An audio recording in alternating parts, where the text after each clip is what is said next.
ఇలా జరుగుతుందని అస్సలు అనుకోలేదు. ఏం జరిగిందో చూసేయండి. ఏం లేదండి, రిలేటివ్స్ అందరూ వచ్చారు కదా అని చెప్పి సండే రోజు హ్యాపీగా ఎంజాయ్ చేద్దాము, రిలేటివ్స్తో టైం స్పెండ్ చేద్దామని చెప్పి మేమందరం అయితే కన్నా బయలుదేరాము.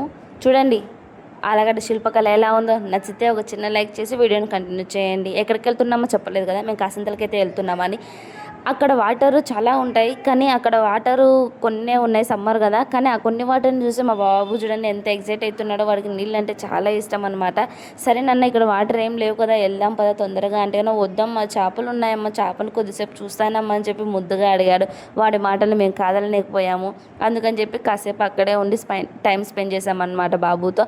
అందరం కూర్చొని కాసేపు కబుర్లు చెప్పుకుందాం. అలాగే పక్కలో ఉన్న దక్షిణామూర్తి స్వామి దగ్గర కూడా కొద్దిసేపు కూర్చొని అట్లా కొద్దిసేపు మెడిటేషన్ చేసిన తర్వాత మనసు అనేది ప్రశాంతంగా ఉండింది. బాబు కూడా కొద్దిసేపు ఆడుకున్నారు. అలాగే వ్యూ బాగుంది కదా, సన్సెట్ అవుతుందని చెప్పేసి కొద్దిసేపు ఫొటోస్ కూడా దిగామన్నమాట. చాలా మంచిగా వచ్చాయి ఫొటోస్ అయితే అన్నీ. కానీ వ్యూ ఇప్పుడు మీకు చూపిస్తాను చూడండి ఎంత బాగుందో. కానీ కాసంతల్లో వాటర్ లేవండి, వాటర్ వచ్చినప్పుడు కంపల్సరీ చూపిస్తాను. ఇప్పుడు మా ఇంట్లో ఉన్న వాటర్ చూడండి, ఈ వాటర్ని ఎలా వచ్చాయనుకుంటున్నారా? వర్షం చాలా బాగా పెద్దగా పడిందండి. అందులో మాకు రేకుల మీద నుంచి మొత్తం వాటర్ మొత్తం వచ్చేసాయి అనమాట. వచ్చేసి 15 మినిట్స్లో ఇలా అయిపోయింది.